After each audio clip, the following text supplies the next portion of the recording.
memberkati. Mari kita siapkan hati kita. Kita mau menyembah Dia, kita mau tinggikan Dia. Karena Dia Allah yang layak disembah, yang layak ditinggikan.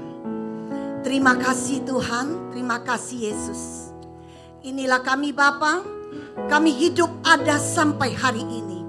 Itu semua karena anugerah-Mu Tuhan, karena pertolongan-Mu ya Abah. Biarlah hati kami tetap menyembah kepadamu, mata kami tetap memandang kepadamu. Tidak ada satupun yang dapat menggantikan Engkau di hati kami. Terima kasih Bapa, terima kasih Yesus. Inilah persembahan kami naikkan ke hadapan-Mu. Haleluya, amin. Yesus, Kau kebenaran yang telah menyelamatkan aku. Haleluya Yesus. Terima kasih Yesus. Haleluya Tuhan. Engkau baik Yesus.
Katakan, Yesus Kau kebenaran. Yesus Kau kebenaran. Amin. Yang menyelamatkanku. Kau memberikanku hidup dan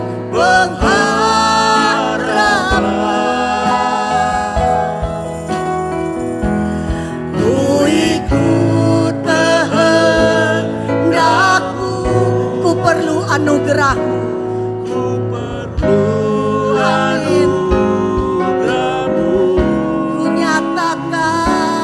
Ku nyatakan janji-Mu kepadamu.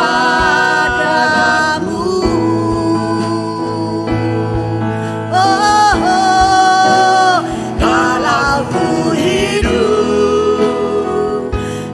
hidup bagimu, hatiku tetap menyembahmu. Dunia tak bisa menjauhkanku dari kasih-Mu. Yesus, Selama ku hidup bagimu, mataku tetap memandangmu. Dunia tak bisa menjauhkanku dari kasih-Mu. mari kita bangkit berdiri, katakan, Yesus Kau kebenaran yang menyelamatkanku. Kau memberikanku hidup dan pengharapan.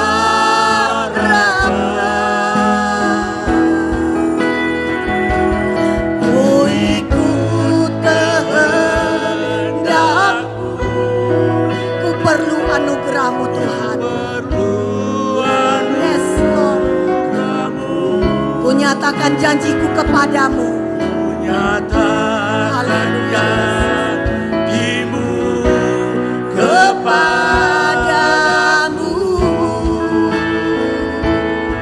Oh, kalau ku hidup, yes, Ku hidup Amin. bagimu, hatiku tetap menyembahmu. dunia tak bisa menjauhkanku dari kasih-Mu. Yesus, selama ku hidup bagimu, mataku tetap memandangmu. Dunia tak bisa menjauhkanku dari kasih-Mu.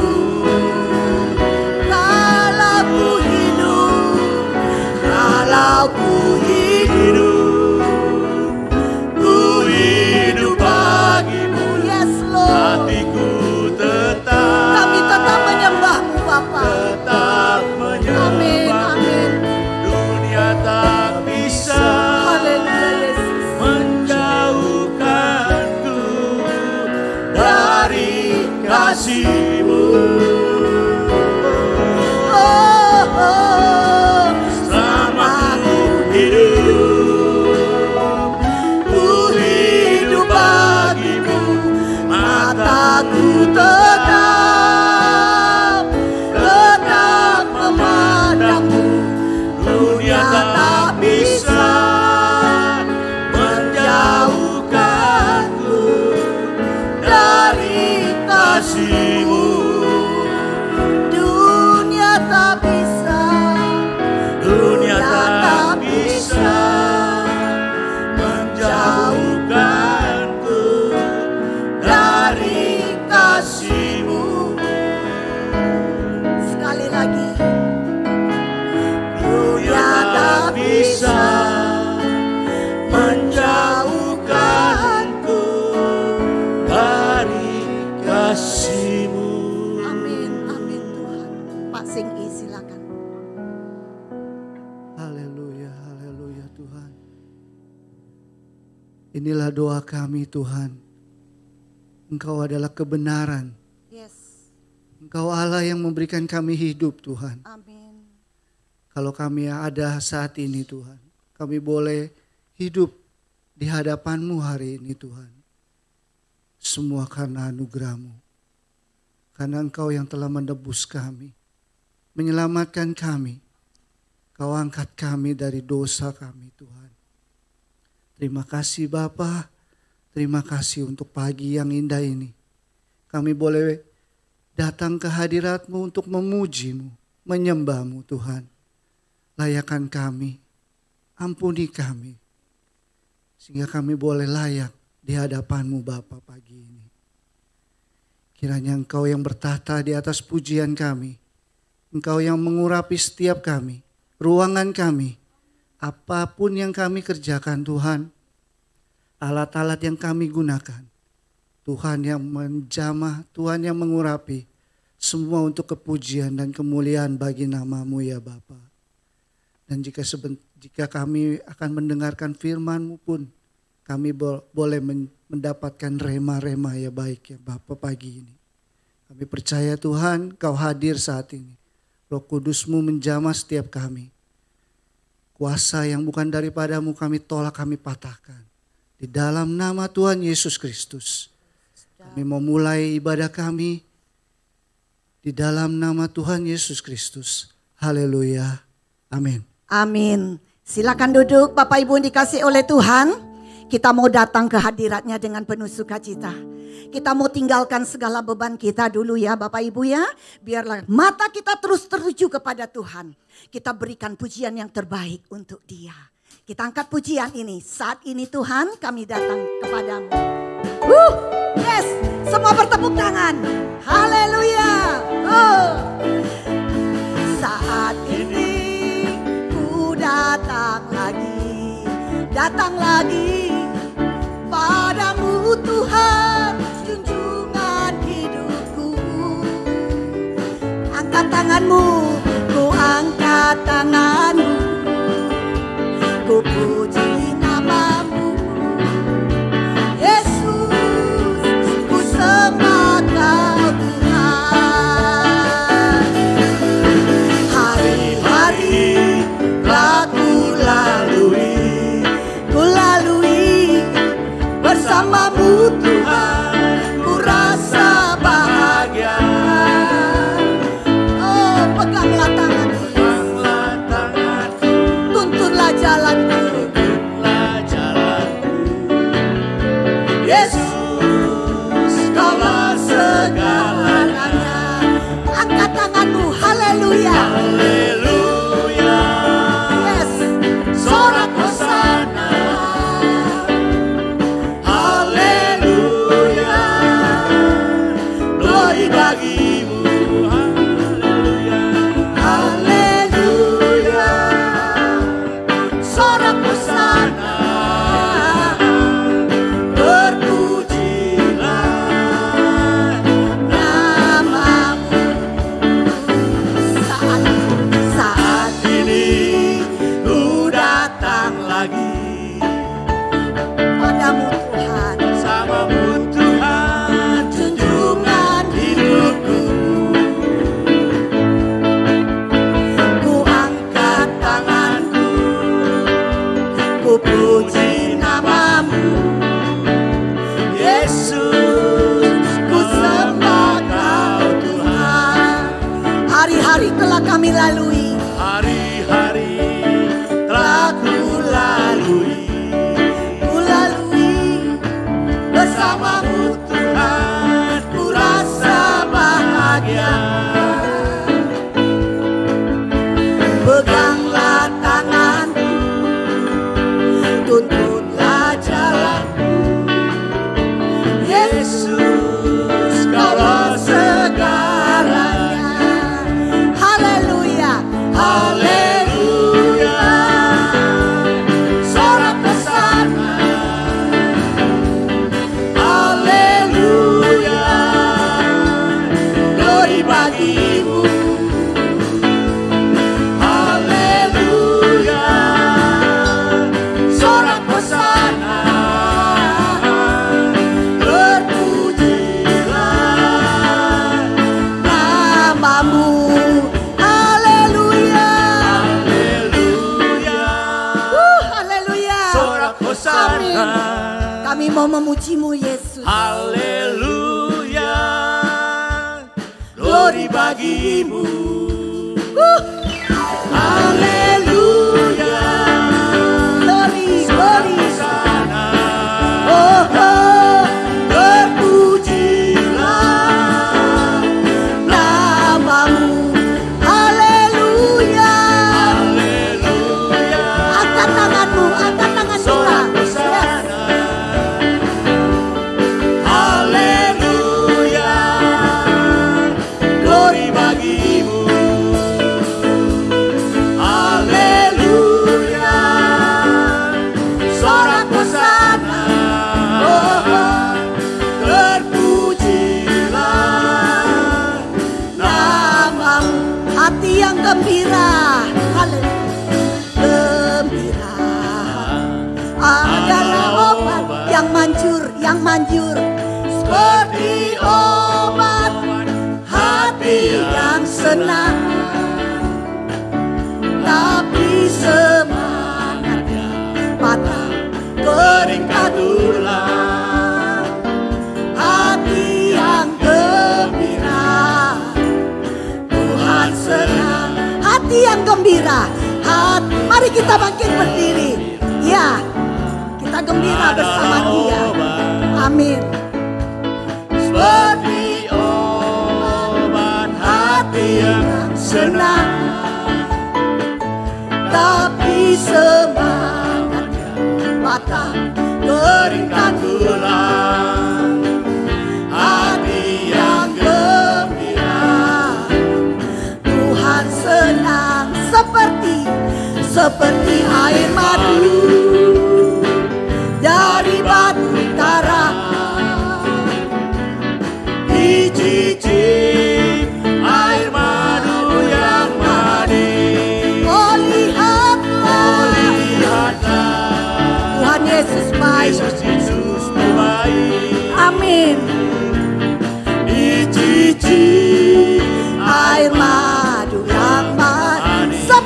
air madu, seperti air madu dari batu karang. Dicicip air madu yang manis. Oh lihatlah, yes Lord, Yesus itu baik. amin. Dicicip Air madu yang baru, dicicip air madu yang baru, air madu yang manis. Haleluya, silakan duduk Bapak Ibu yang dikasih oleh Tuhan. Itulah Yesus kita, sungguh baik dan teramat baik. Dia sungguh manis bagi hidup kita. Karena dia adalah Raja di atas segala raja. Mari kita terbang bersama dia bagaikan Raja Wali.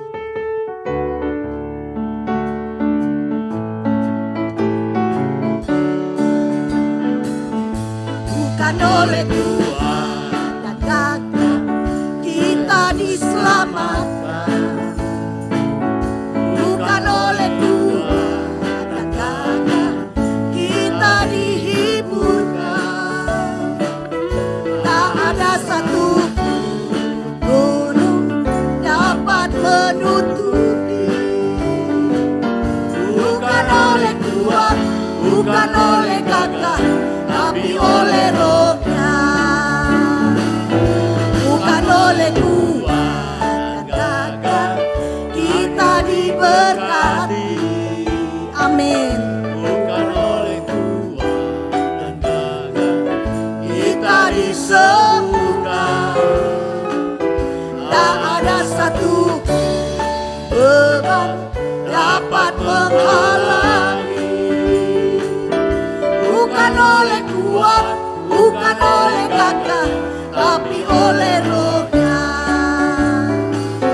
Bagaikan Raja Wali, ku akan terbang tinggi. Bagaikan Raja Wali, ku atasi badai hidup. Bagaikan Raja Wali, melintasi gunung-gunung. Bagaikan Raja Wali, ku atasi semua. Bukan oleh kuat dan gagah kita diselamatkan. Amin. Bukan oleh kuat dan gagah kita dihiburkan. Tak ada satu gunung dapat menutupi. Bukan oleh kuat, bukan oleh gagah, tapi oleh Roh-Nya. Bukan oleh kuat dan gagah kita diberkati. Yes Lord. bukan oleh kuat dan gagah kita disembuhkan. Tak ada satupun beban Ada satu beban dapat dapat menghalangi. menghalangi. Bukan oleh kuat, bukan oleh gagah, tapi oleh Roh-Nya. Bagaikan Raja Wali, ku akan terbang tinggi. Bagaikan Raja Wali, ku atasi badai hidup. Bagaikan Raja Wali, melintasi gunung-gunung.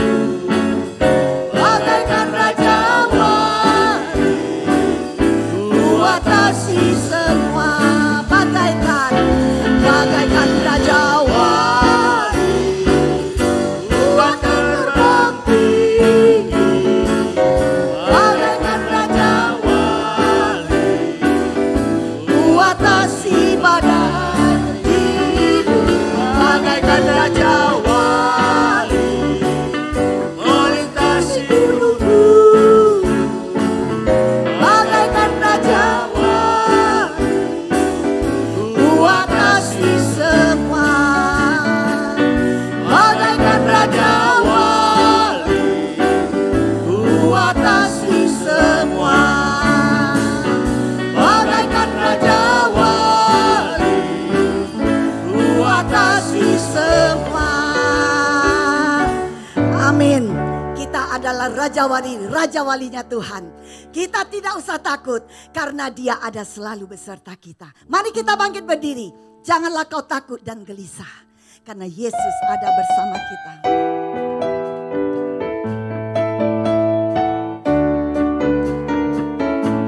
Janganlah kau takut dan gelisah teman, karena Yesus sudah janji besertamu. Janganlah kau bimbang, yes, serta ragu teman, karena Yesus sudah janji menemanimu waktu malam, waktu malam yang gelap atau di pinggir maut. Yesus selalu ada,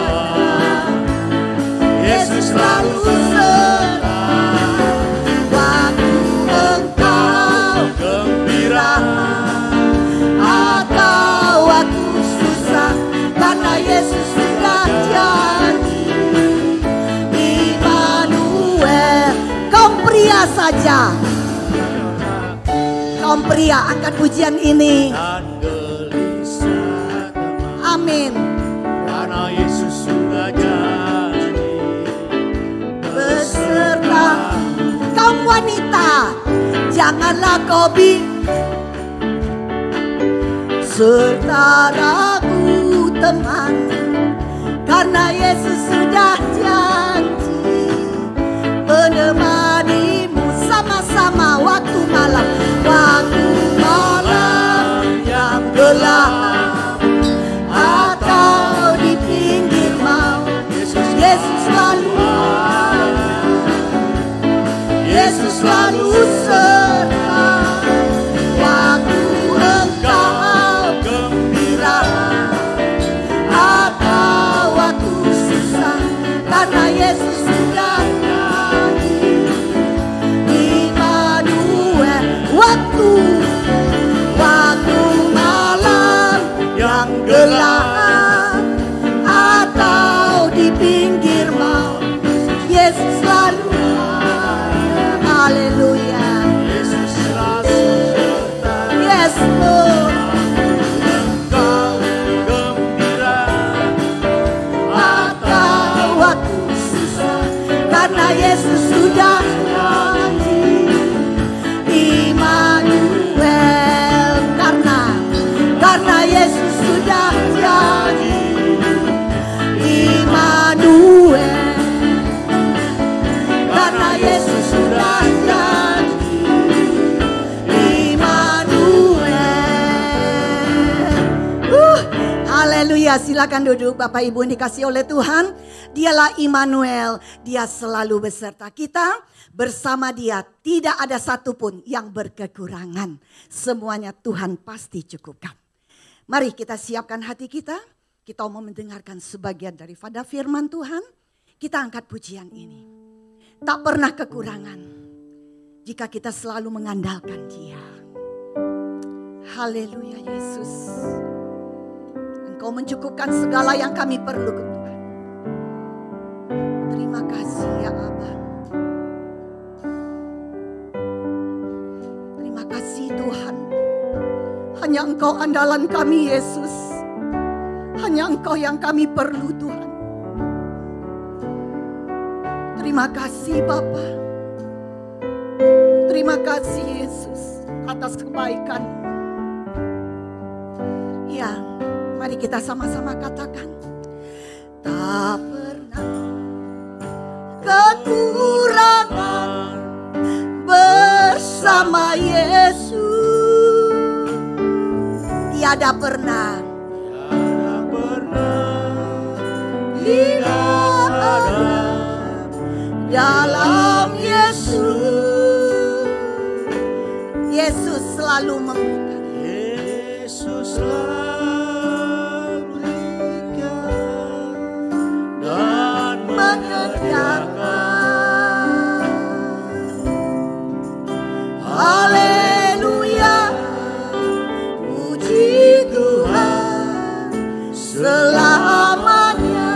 Mari kita bangkit berdiri.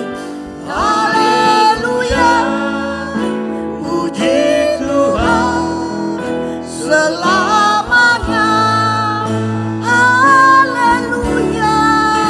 Haleluya. Puji Tuhan selamanya. Haleluya. Haleluya. Puji Tuhan selamanya.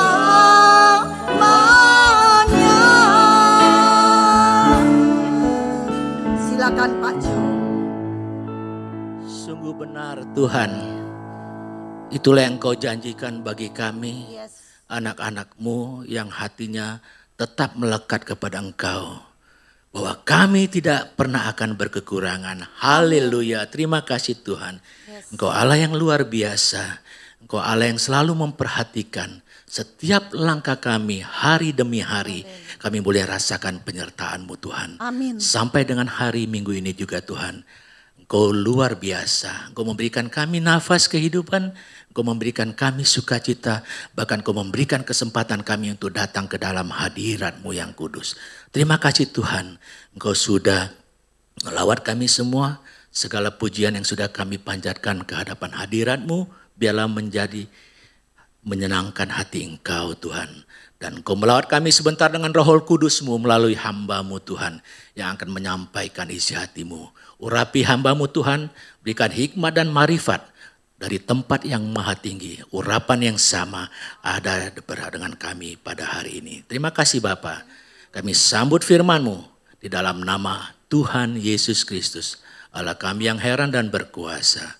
Sekali Yesus, tetap Yesus. Haleluya. Amin. Amin. Silakan duduk Bapak Ibu dikasih oleh Tuhan. Mimbar selanjutnya saya persilakan kepada Bapak Pendeta Kerry. Haleluya. Puji Tuhan, salam sejahtera di dalam kasih Tuhan kita Yesus Kristus. Selamat pagi, selamat kita bertemu, selamat kita memuliakan, mengagungkan nama Tuhan.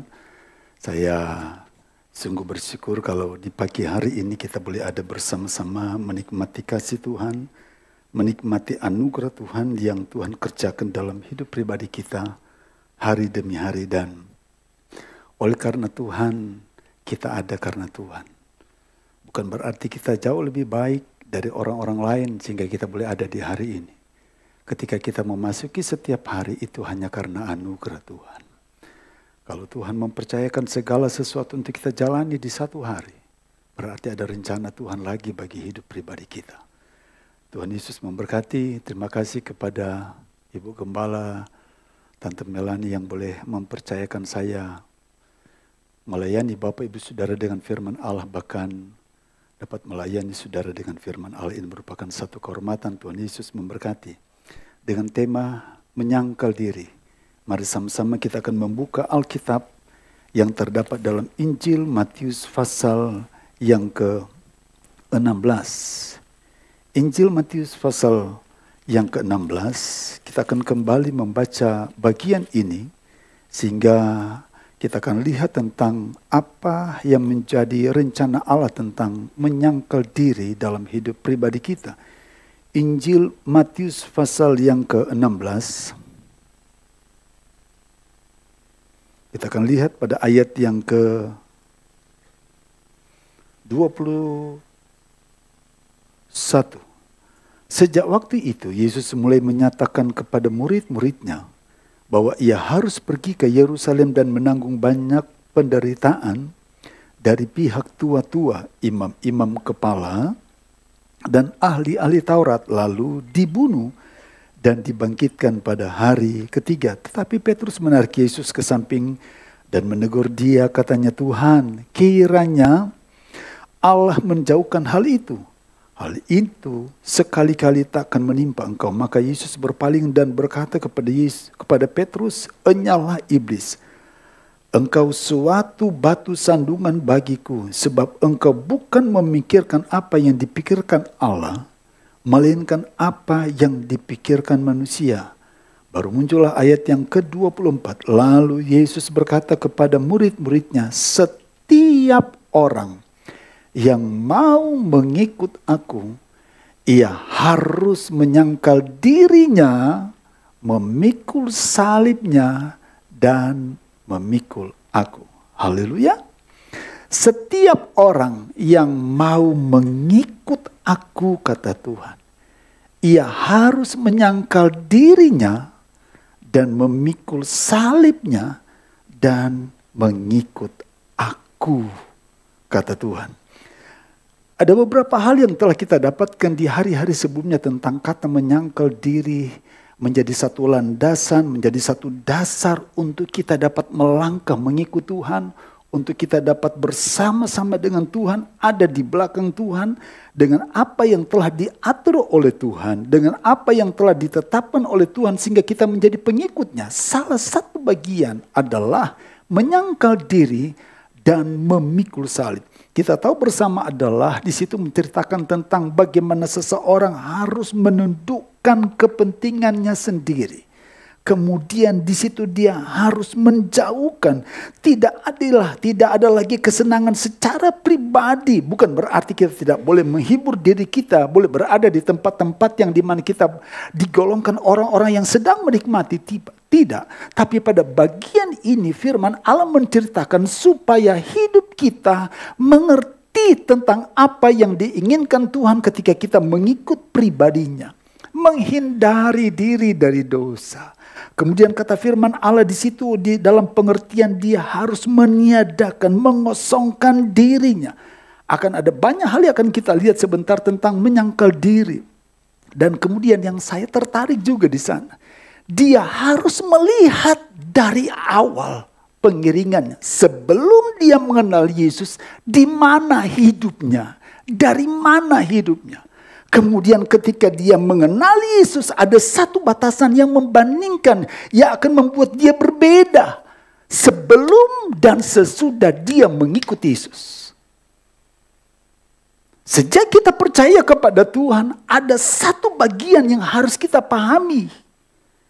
Sejak kita percaya kepada Tuhan, sejak kita mengikuti Yesus, maka bagian itu adalah perbedaan yang besar. Sebelum kita mengikuti Yesus, pola hidup kita adalah pola yang tidak berkenan kepada Tuhan. Cara berpikir kita, tindak tanduk kita adalah orang-orang yang sangat jauh dari Tuhan. Tapi puji Tuhan ketika kita mengenal Tuhan, percaya kepada Tuhan, ada perubahan demi perubahan yang kemudian diarahkan kepada kesempurnaan sejak kita menjadi pengikut Kristus. Pertanyaannya, dalam hidup pribadi kita ketika kita mengikuti Yesus, kata Tuhan, kita harus menyangkal diri. Bagaimana?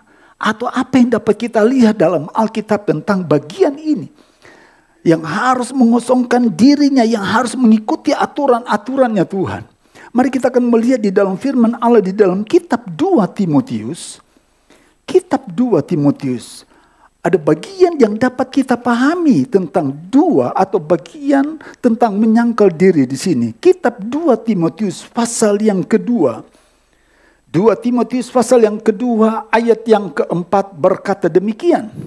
Seorang prajurit yang sedang berjuang tidak memusingkan dirinya dengan soal-soal penghidupannya. Supaya dengan demikian ia berkenan kepada komandannya.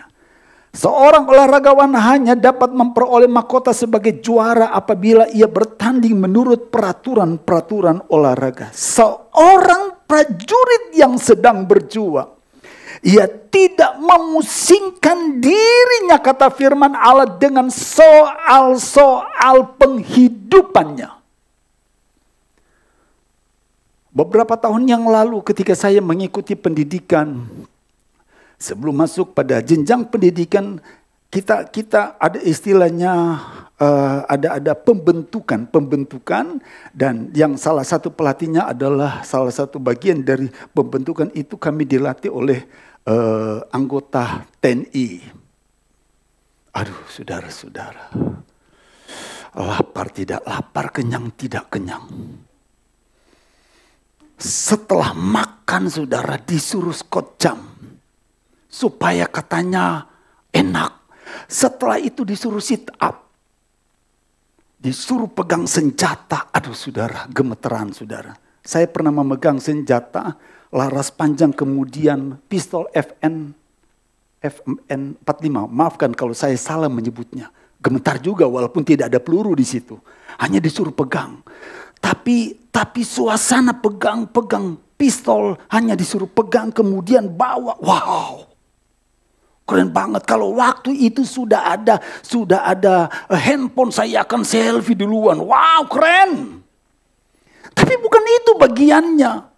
Ketika disuruh tiarap, kemudian suruh jalan begini dan sebagainya, kita tidak pernah berpikir di mana kuliah saya, bagaimana cara saya makan, tujuan saya harus mencapai tujuan itu.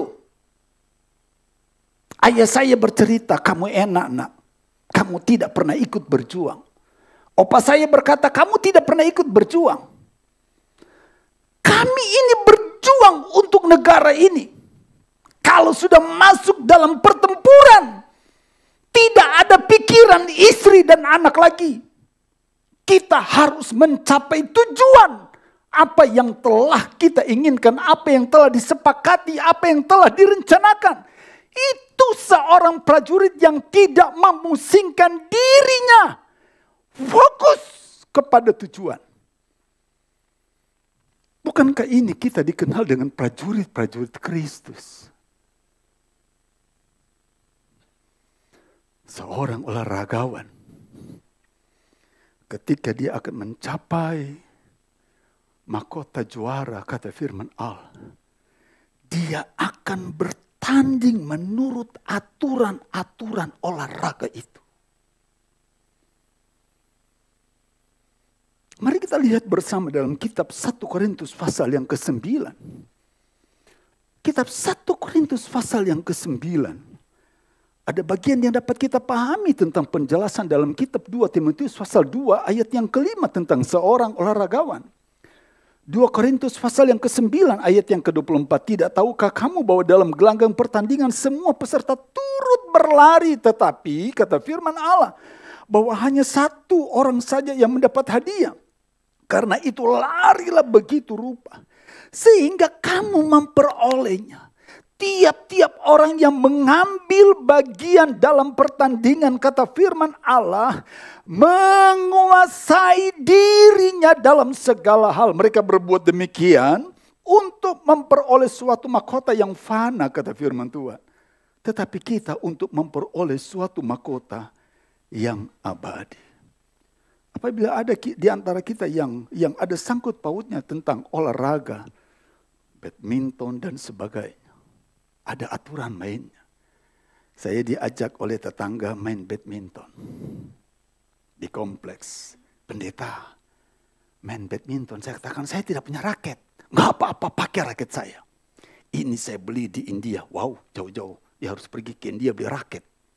Pak pendeta, ringan sekali. Keren banget.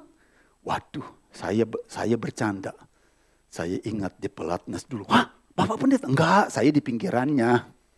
Kita sudah main, kita double saudara. Saya di belakang, di depan karena saya lebih tinggi. Smash-nya bagus saudara, padahal saya nggak tahu main. Mukul begini, smash-nya arah ke sana kali ya saudara ya. Waktu saya lihat bola ke arah saya mau smash saudara. Dia mundur, saya tidak lihat dia. Raket kita ketemu, petak. Yang saya pegang bengkok. Dia katakan, Pak pendeta India. Waduh, saya jadi malu. Saya ganti, enggak. Saya kok yang salah. Seharusnya kok itu Bapak pendeta yang itu. Tapi saya pikir Pak pendeta enggak bisa. Loh kenapa kamu ngajak saya? Itu saudara ya. Saya jadi enggak enak hati. Saya katakan, udah saya enggak jadi main deh. Bukan enggak bisa main. Lagi mikir gimana gantinya. Enggak, Pak pendeta main aja. Enggak enak. Saya juga enggak terlalu hebat. Mending saya ambil bola yang jauh di lapangan kita saudara ya. Ternyata main itu ada aturannya. Betul kan? Menuju satu pertandingan ada aturannya. Waktu saya muda, saya pernah ikut lari 8 km, 17 km dan jalan 45 km. Waktu lari 8 km ada time limitnya. Kita ikut skop daerah. Jadi kita sudah tahu seorang pelari daerah itu kecepatannya sekian. Kita lari 8 km yang tapi kami tempuh itu sekitar 10 sampai 12 km. Waduh saudara, lebih capek itu daripada 17 km yang semi maraton. Pagi dan sore kami harus latihan, ada pelatih di situ. Atlet PON dia katakan begini, tingkatkan kecepatan. Iya kamu ngomong, saya udah ngos-ngosan. Tingkatkan kecepatan. Dikasih bubur kacang hijau dan sebagainya.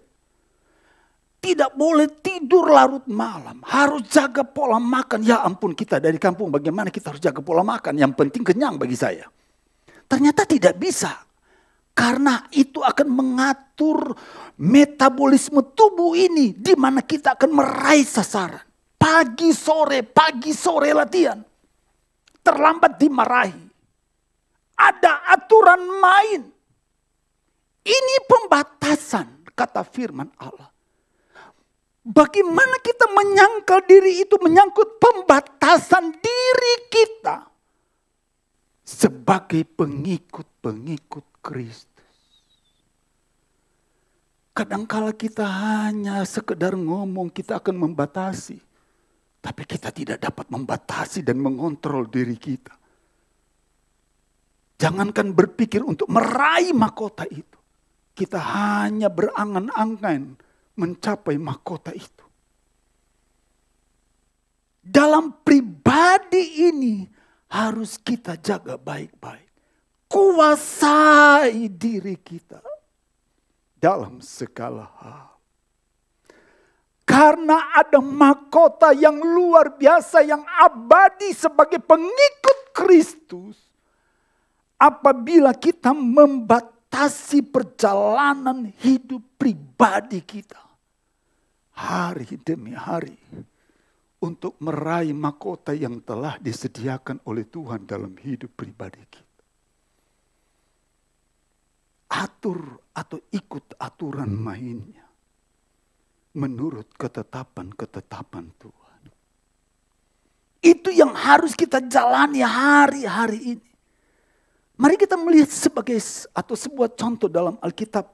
Seseorang yang mengikuti aturan mainnya. Dalam kitab Kejadian pasal yang ke-39. Kitab Kejadian pasal yang ke-39. Kita langsung menemukan cerita tentang Yusuf. Ketika menyebut Yusuf kita akan menemukan bagian yang dapat kita bicarakan di sana mulai ayat yang ke-6. Kitab Kejadian pasal 39 ayat yang ke-6. Segala miliknya diserahkannya pada kekuasaan Yusuf. Dan dengan bantuan Yusuf, ia tidak usah lagi mengatur apa-apa pun selain daripada makanannya sendiri. Ini persoalannya. Adapun Yusuf itu manis sikapnya. Dan elok parasnya. Selama beberapa waktu, istri tuannya memandang Yusuf dengan birahi. Mungkin karena elok parasnya. Lalu katanya, marilah tidur dengan aku. Tetapi Yusuf menolak dan berkata kepada istri tuannya itu. Dengan bantuanku tuanku tidak lagi mengatur apa yang ada di rumah ini. Dan ia telah menyerahkan segala miliknya pada kekuasaanku. Bahkan di rumah ini ia tidak lebih besar kuasanya daripadaku. Dan tiada yang tidak diserahkannya kepadaku selain daripada engkau. Sebab engkau istrinya. Saya suka bagian yang ini. Bagaimana mungkin aku melakukan kejahatan yang besar ini. Dan berbuat dosa terhadap Allah.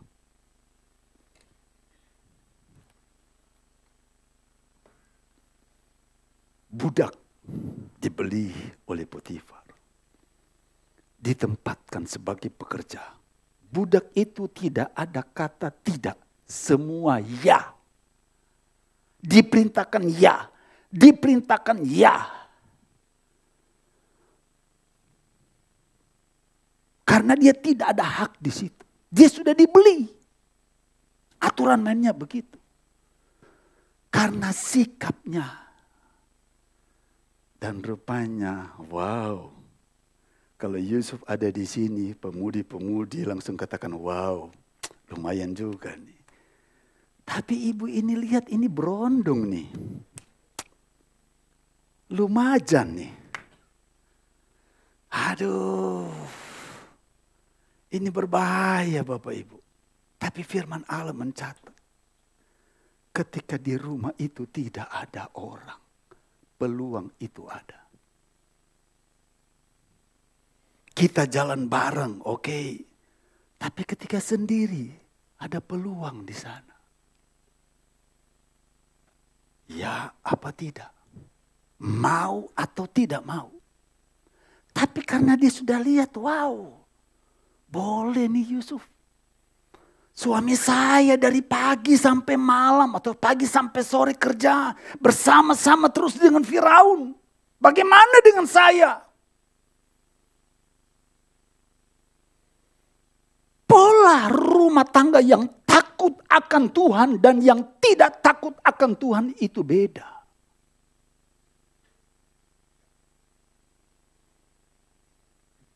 Dulu kita berkata, bapak-bapak kadangkala tidak tahu di mana kamar pembantunya kalau sudah malam.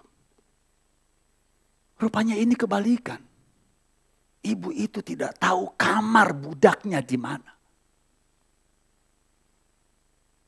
Menawarkan diri. Tapi puji Tuhan, Yusuf mengikuti aturan mainnya Tuhan. Jauh dari orang tuanya. Orang tuanya sudah tahu dia mati, tidak ada lagi. Dia hidup dengan sakit hati. Saya dibenci oleh saudara saya. Mereka tidak peduli dengan saya, mereka jual saya. Ya udah hidup saya, sesuka-suka saya. Akhirnya saya jadi begini. Dia bekerja. Luar biasanya Tuhan mempercayakan tugas kepadanya melebihi kekuasaan Tuhannya, kata firman Allah. Karena tanggung jawab sistem kerjanya dengan baik. Udah ganteng lagi.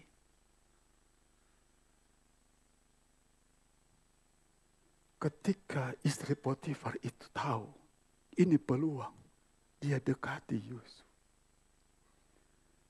Bagaimana mungkin aku melakukan kejahatan yang besar ini? Haleluya.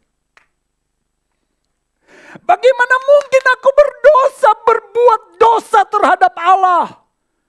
Kalau hal ini ada dalam pikiran seorang ibu di tempat ini, seorang bapak di tempat ini, luar biasa, amin. Rumah tangganya akan baik.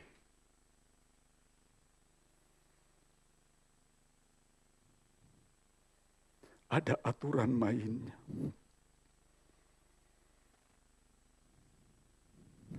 Penyangkalan.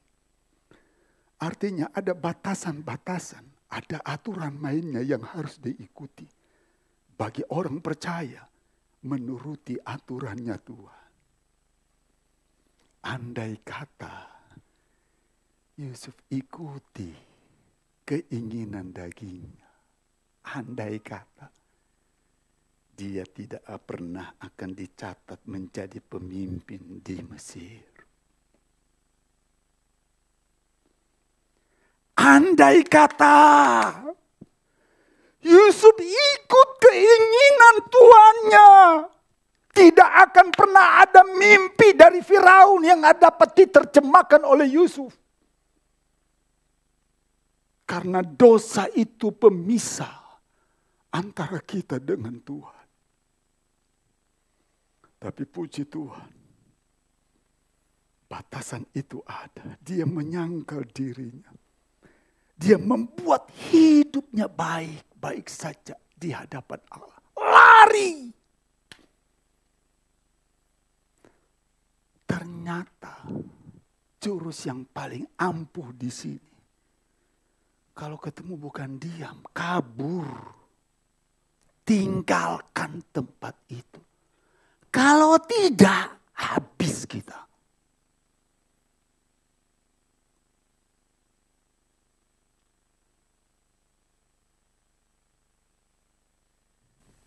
pemuda nangis depan saya beberapa tahun yang lalu. Pendeta, tolong saya, tolong saya. Saya sudah mau jatuh. Saya bercanda, kamu duduk di kursi nggak jatuh. Tolong saya, tolong saya. Kenapa? Ada apa? Dia cerita. Saya diajak oleh teman saya. Orang tua, kamu di mana? Lagi keluar. Yuk ke rumah saya. Orang tua saya lagi keluar, kita nonton. Aduh saudara. Waktu itu masih pakai kaset yang gede. Sekarang gak perlu lagi, di handphone bisa nonton. Dimanapun. Ada yang bagus, waktu dia lihat BF. Dia langsung katakan begini, darah Yesus berkuasa. Berdua dengan temannya laki-laki. Darah Yesus berkuasa. Terus saya katakan, terus kamu gimana? Kamu keluar? Enggak, saya tutup matanya. Terus gimana? Saya begini. Wah itu nonton. Tapi dia ngomong darah Yesus berkuasa. Saya baru tahu itu dia nonton 2,5 jam darah Yesus berkuasa. Tapi dia lihat. Pulang dia. Malam itu dia gak bisa tidur. Terbayang-bayang. Besoknya diajak lagi. Papa saya dan mama saya belum pulang. Ke rumah yuk. Ke rumah ada yang lebih mantap. Oh Tuhan Yesus, duduk. Takut teman tersinggung, dia duduk nonton. Oh Tuhan Yesus. Oh Tuhan, tidak lagi sekuat kemarin darah Yesus. Oh Tuhan tolong, masih begini. Pulang. Hari ketiga, waktu dia nonton lagi dia katakan begini. Saya tidak lagi begini, Pak Pendeta. Saya hanya katakan, Tuhan Yesus dalam nama Yesus. Terus saya ingat saya cuma 3 kali. Pertengahan film, dalam nama Yesus. Terakhir, dalam nama Yesus. Kenapa kamu gak katakan amin? Udah gak ada lagi. Bercanda saudara. Hari keempat temannya katakan begini. Ada yang lebih mantap. Benar. Laki-laki sama laki-laki. Waktu dia nonton dia ngomong begini. Salah kalau pemerintah ini melarang. Wow. Oh Jesus Christ. Saya kaget saya lihat dia. Dia tidak ngomong tentang Tuhan lagi. Dia lihat. Hari kelima dia nonton. Dia katakan. Wow. Waktu dia pulang. Dalam perjalanan. Ada satu titik. Bisa dia katakan begitu, dia tiba-tiba diingatkan ke gereja. Saya ada di satu daerah itu. Dia ke gereja, saya pas di situ. Gembalanya katakan begini, layani pendeta. Saya katakan, kamu lagi dicuci otak oleh teman. Nangis dia. Oh Tuhan Yesus. Oh Tuhan. Kalau saya ingat itu, hanya dalam tempo 5 hari, Yesus itu dilupakan. Andai kata dia punya aturan main dari awal, dia tinggalkan itu. Kita tahu itu salah, kita tidak mau tinggalkan tempat itu. Kita diam, padahal Mazmur pasal pertama. Jangan ada orang anak Tuhan yang ada di tempat itu.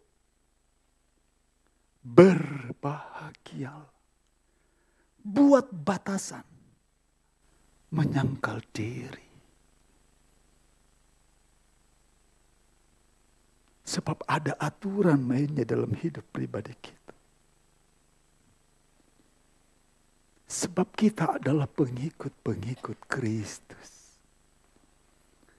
Kitab Daniel pasal yang pertama. Kitab Daniel pasal yang pertama. Ayatnya panjang dari ayat yang pertama sampai ayat 21. Tapi saya tidak akan membahas secara keseluruhan. Ayat yang ke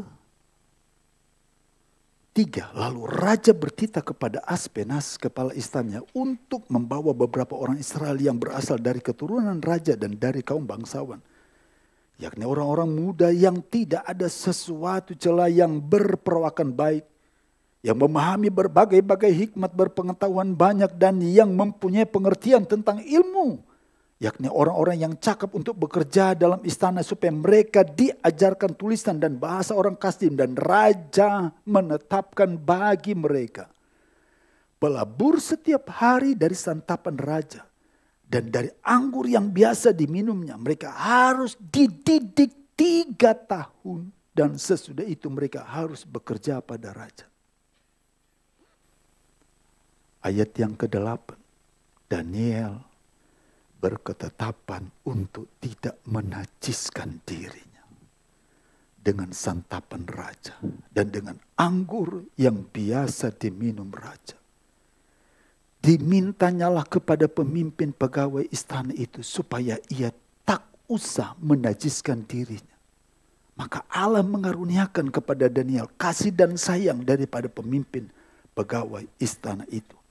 Pada ayat selanjutnya, pemimpin pegawai itu mengabulkan permintaan untuk membuat perbedaan. Dicoba dulu. Ini soal makanan. Harus mengikuti pendidikan. Kalau kita mengikuti pendidikan, kita harus makan makanan yang disediakan dalam sistem pendidikan itu, bukan? Itu wajib. Harus. Coba Bapak Ibu lihat di sekolah Alkitab, ikut sekolah Alkitab. Enggak. Saya tidak makan capcay. Saya tidak makan ini, tidak. Saya bubur saja. Saya diundang makan, oh tidak. Saya ketemu dengan satu bapak, Anda kelihatan kurus. Iya. Sudah 3 bulan ini saya tidak makan nasi, 10 kilo saya turun. Wah. Terus gimana? Aman. Karena beratnya minta ampun saudara. Udah betul-betul. Jadi dia katakan, ketika saya periksa, wah ternyata semua sudah plus. Saya lihat istri dan anak saya masih, waduh bahaya nih. Dia membatasi diri jadi pendeta. Tanpa nasi, mumpung beras mahal. Yang ngomong begitu saudara. Tapi dia suguhin saya nasi. Bukan nasi, nasi. Kalau kita Manado nasi jaha. Ini Pak, wah ini ada santannya nih. Kamu suruh enggak, tapi Anda suruh makannya begini. 2 potong saja. Mumpung ada brenebon dan mie. Dicampur pakai ini enak. Aduh. Iya deh, yang puasakan kamu, saya tidak. Yang memberi batasan kan Anda, saya tidak. Jadi saya makan 2 potong nasi saja. Brenebon yang ditambah terus. Istri saya katakan, Papa, kasih pisau. Enggak ada pisau di sini. Enak loh. Apalagi dagingnya. Papa hati-hati. Iya. Cukup 1 sendok saja Maya. Iya. Yang dijaga itu Pak nambahnya. Bukan 1 sendoknya. Iya. Saya hanya makan sedikit-sedikit aja. Batasan. Daniel berkata tidak. Untuk makanan yang biasa dimakan oleh raja. Daniel berketetapan. Ini namanya menyangkal diri. Batasan. Saya berketetapan. Saya memberi garis. Tidak. Itu anak Tuhan. Ya, daripada teman saya tersinggung. Sekali-sekali, yang paling berbahaya kata ini. Sekali-kali. Sekali-sekali. Berikut jadi berkali-kali. Saya ikut dengan pertemuan yang menyebut orang-orang Kristen. Pelayan-pelayan diminta datang saya dan istri saya. Doa makan. Habis makan kita ngobrol. Pas ngobrol mereka katakan, Pak, boleh kan kata firman Tuhan tambah mumpung ini tambah anggur sedikit, jangan cuma air putih. Saya bilang, hei, salah pengertianmu. Pencernaanmu terganggu? Enggak, jangan. Tapi teman-teman itu katakan begini, nggak apa-apa yang penting tidak memabukkan. Saya katakan jangan. Ayo Pak Pendeta, saya tahu kalau pendeta ngambil duluan, jemaat ngikut. Enggak. Tapi dia sudah buka. Dituanglah sedikit-sedikit. Saya katakan kepada istri saya, yuk kita pamit yuk. Dan ini pertama terakhir kalinya saya datang di tempat ini.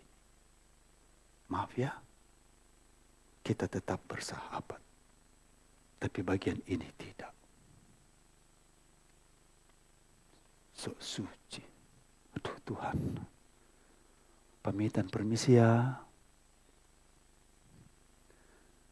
Sebagai orang yang percaya, ketika kita mengikut Tuhan, harus ada ketetapan. Yang menjadi pembatas adalah perkataan-perkataan Allah. Kita lihat ayat yang terakhir, haleluya. Kalau sudah ayat yang terakhir, sangat senang sekali. Kitab Kejadian pasal yang ke-22. Kitab Kejadian pasal yang ke-22.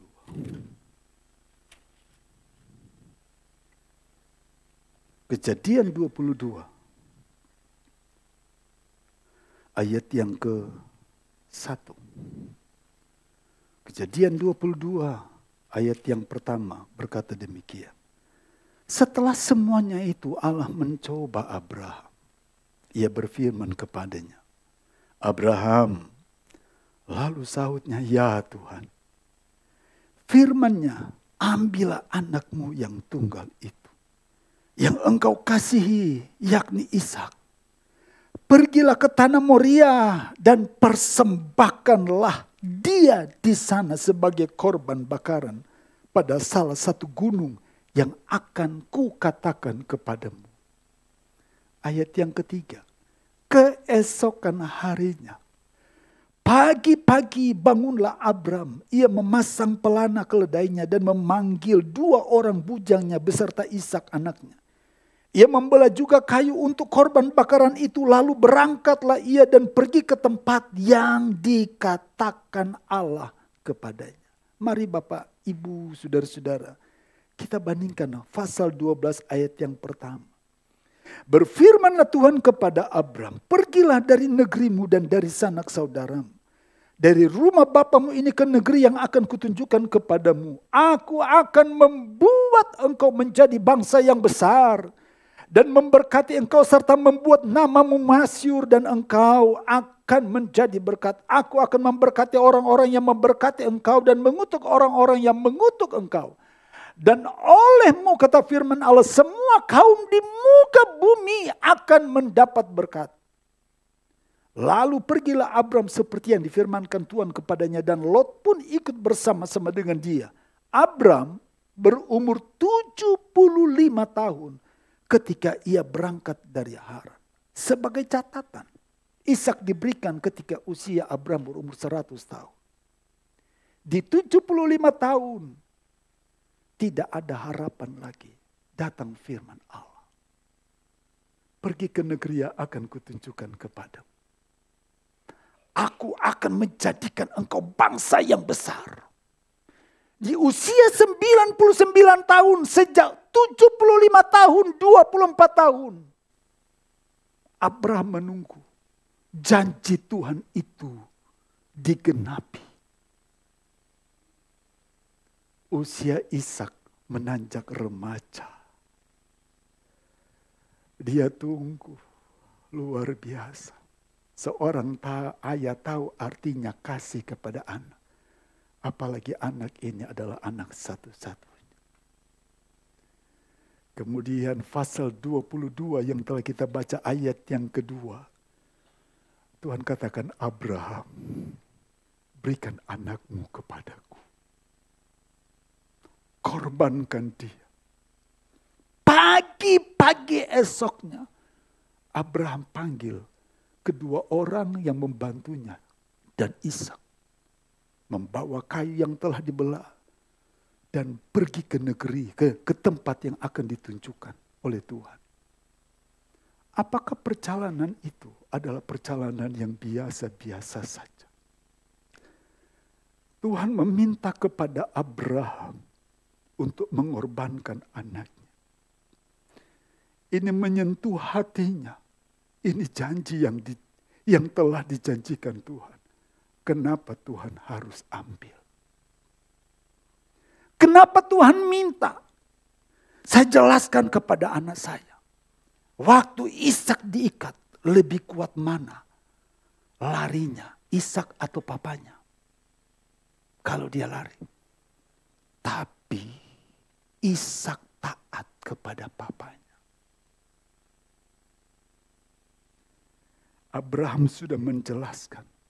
Dalam kitab Ibrani 11, Abraham tahu kalau orang yang sudah mati itu pasti dapat dibangkitkan oleh Tuhan. Abraham mengosongkan dirinya. Dia melihat janji Tuhan.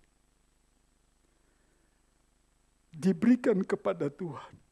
Tapi ada janji akan menjadi bangsa yang besar. Ini iman. Ini pengharapan. Ini ketaatan yang total yang diberikan oleh Abraham kepada Tuhan. Kadang kalau Tuhan hanya minta waktu sebentar, kita berdoa menyembah Tuhan. Tuhan, saya terlalu sibuk.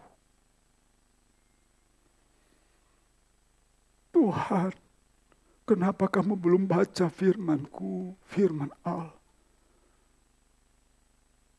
Tuhan, saya capek.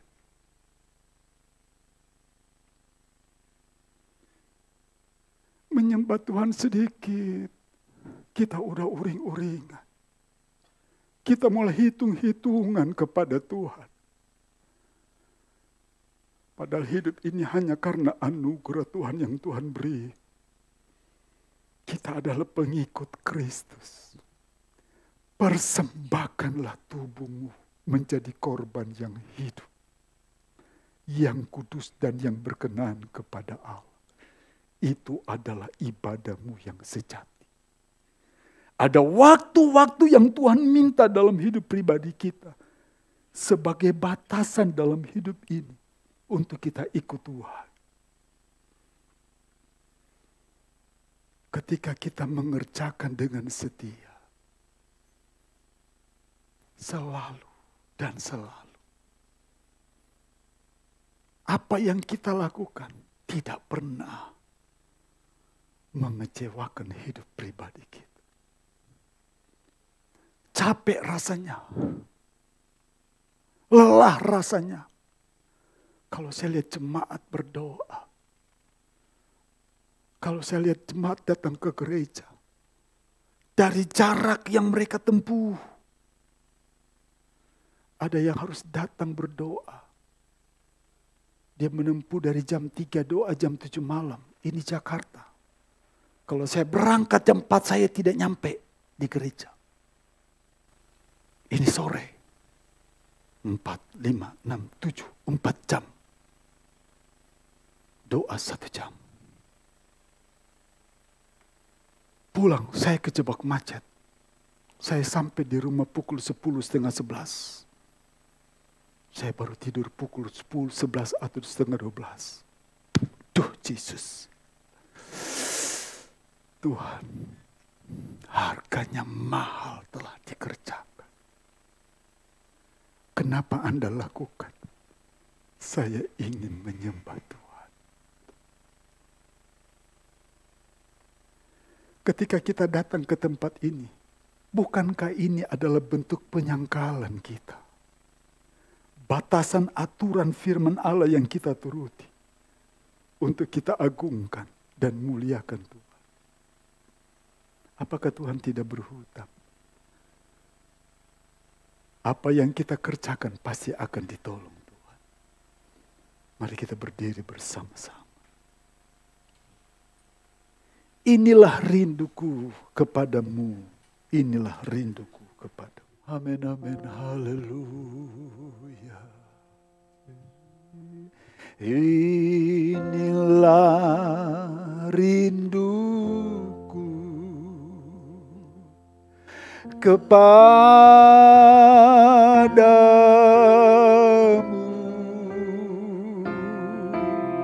Segenap hatiku menyembahmu.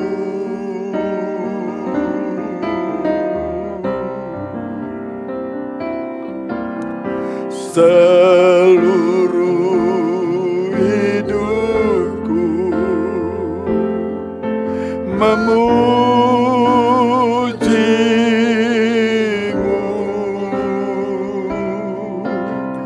ku menyembahmu ya Allahku. Inilah rinduku. Nyanyikan kembali pujian ini kepada Tuhan. Inilah rinduku kepadamu.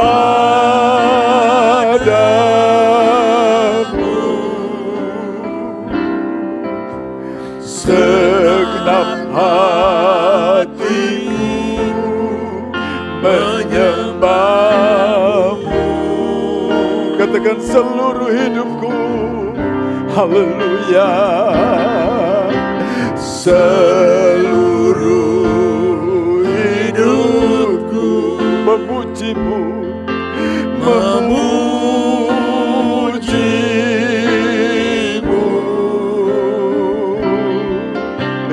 Ku menyembahmu ya Allah. Ku berikan hatiku. Haleluya. Ku berikan hatiku dan jiwaku, semuanya bagimu di dalam hidupku, di setiap waktu. Nyatakan jalanmu. Sebelum kita nyanyikan kembali pujian ini dan kita berdoa, pujian ini berkata, ku berikan hatiku dan jiwaku. Ini aturan mainnya. Kami akan memberi hidup kami bagi Tuhan. Ada batasan demi batasan yang Tuhan letakkan dalam hidup pribadi kita untuk mendekatkan diri. Tanda kita mengikut Tuhan. Apa yang kita kerjakan pasti ditilik oleh Tuhan. Kesungguhan, ketaatan kita diperhatikan oleh Tuhan. Nyanyikan kembali pujian ini. Inilah rinduku Tuhan. Kita angkat tangan kita kepada Tuhan. Inilah rindu ya Tuhan kepadamu.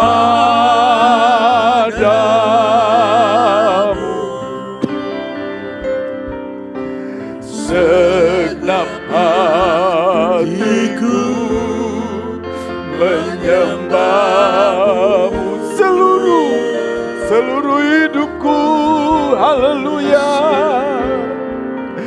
Seluruh hidupku memujimu,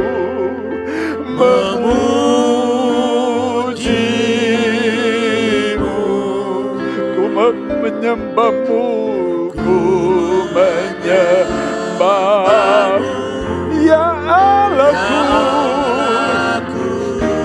Aku berikan hatiku dan jiwaku. Ku berikan hatiku dan jiwaku,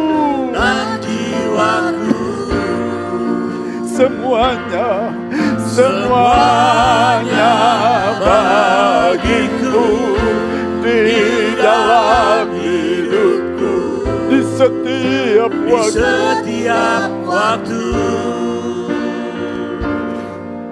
Nyatakan jalan kami kepada Tuhan. Ini keinginan kami untuk mengikut Tuhan. Kami ingin mengikut Tuhan. Kami ingin memuji Tuhan, menyembah Tuhan. Seluruh hidup kami ada dalam tangan Tuhan. Tuhan memberkati setiap pribadi yang mengikut Tuhan. Ia memberi batasan-batasan dalam hidup pribadinya bagi Tuhan. Apa yang dikerjakan doa kami kepada Tuhan. Ingatkanlah Tuhan dan bela Tuhan. Dan apa yang telah dilakukan ditolong Tuhan dan diberkati Tuhan. Terima kasih banyak Tuhan. Di dalam nama Tuhan Yesus Kristus. Haleluya. Amin. Amin. Silakan. Terima kasih Bapak Kerry, Tuhan Yesus memberkati. Semua kita diberkati pada siang hari ini. Amin. Baik, Bapak Ibu yang dikasih oleh Tuhan. Sebelum kita memberikan persembahan, kita akan mendengarkan kesaksian pujian dari anak-anak sekolah minggu. Saya persilakan kepada Ibu Sandy. Kami dari sekolah minggu akan mempersembahkan pujian untuk Tuhan.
Saudara yang dikasih oleh Tuhan, kita akan memberikan persembahan untuk pekerjaan Tuhan di tempat ini. Sebelumnya kita bersatu di dalam doa. Bapa Surgawi, Bapa yang bertata di dalam surga, segala puji, hormat, syukur kami naikkan bagimu ya Tuhan. Di mana kami tadi telah mendengarkan sebagian daripada firman-Mu. Urapilah hambamu yang sudah menyampaikan firman-Mu, Bapak Pendeta Heri ya Abba. Biarlah rahasia-rahasia firman-Mu semakin dibukakan. Dan umat-umat-Mu yang datang di tempat ini mendapatkan kelegaan, mendapatkan kelepasan, di dalam nama Yesus. Berkati pelayanan Bapak Pendeta Kerry ya Aba, dimanapun hambamu ini melayani Tuhan. Banyak jiwa-jiwa yang dimenangkan di dalam nama Yesus. Sekarang Bapak, kami akan memberikan persembahan. Biarlah persembahan kami berkenan di matamu. Di dalam nama Yesus, kami siap memberikan yang terbaik. Haleluya. Amin. Kita angkat pujian. Bila Yesus jalan serta kita, kita tidak perlu takut bahaya.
Haleluya, Tuhan memberkati persembahan Bapak Ibu sekalian. Baik, Bapak Ibu yang dikasih oleh Tuhan, kita tamatkan ibadah kita pada siang hari ini. Mari kita bangkit berdiri. Nanti Bapak Pendeta Kerry memberikan doa berkat serta doa penutup. Hidupku menggenapi firman-Mu. Haleluya Yesus.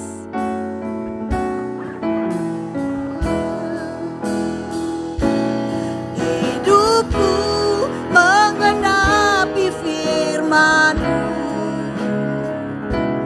Tanda mujizat sertai tiap langkahku. Kau bersamaku di dalamku, jadi bukti kebesaran-Mu. Hidupku menggenapi firman-Mu. Tanda mujizat sertai tiap langkahku. Kau bersamaku di dalam, jadi bukti kebesaran-Mu. Jadi bukti kebesaran-Mu. Jadi bukti kebesaran-Mu.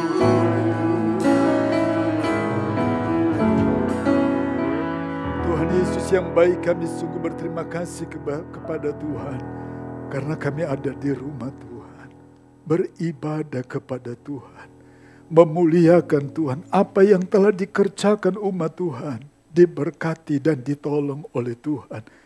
Ketika umat Tuhan kembali ke tempat masing-masing, mohon penyertaan Tuhan, mohon pimpinan Tuhan, sehingga boleh tiba di tempat tujuan dengan selamat sejahtera yang datangnya dari Tuhan. Berkatilah Ibu Gembala, Tuhan tolong beri kekuatan, kesehatan bersama dengan keluarga, oleh karena Tuhan selalu ditolong, selalu dibela Oleh karena Tuhan selalu disertai dalam pelayanan dan keluarga karena Tuhan. Terima kasih Tuhan. Dan sekarang pulanglah dengan berkat Tuhan. Pulanglah dengan hidup menurut ketetapan-ketetapan Tuhan. Sehingga apa yang dikerjakan oleh umat Tuhan diberkati dan dibedakan dengan orang-orang yang tidak tahu menghormati Tuhan di dalam kasih Allah Bapa kita. Dalam kasih Tuhan Yesus, kekuatan Allah Roh Kudus menjadi berkat bagi umat-Mu mulai saat ini sampai Tuhan datang kembali. Di dalam nama Tuhan Yesus Kristus, kita yang diberkati Tuhan berkata, amin. Puji Tuhan, selamat.